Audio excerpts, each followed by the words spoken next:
वैशाखे मासि कृष्णायां दशभ्यां मन्दवासरे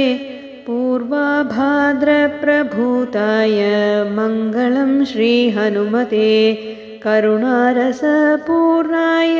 फलापूपप्रियाय च माणिक्यहारकण्ठाय मङ्गलं श्रीहनुमते सुवर्चलाकलत्राय चतुर्भुजधराय च उष्ट्रारूढाय वीराय मङ्गलं श्रीहनुमते दिव्यमङ्गलदेहाय पीताम्बरधराय च तप्तकाञ्चनवर्णाय मङ्गलं श्रीहनुमते भक्तरक्षणशीलाय जानकीशोकहारिणे ज्वलत्पावकनेत्राय मङ्गलं श्रीहनुमते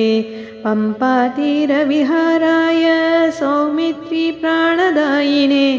सृष्टिकारणभूताय मङ्गलं श्रीहनुमते रम्भावनविहाराय गन्धमादनवासिने सर्वलोकैकनाथाय मङ्गलं श्रीहनुमते पञ्चाननाय भीमाय कालनेमिहराय च कौण्डिन्यगोत्रजाताय मङ्गलं श्रीहनुमते।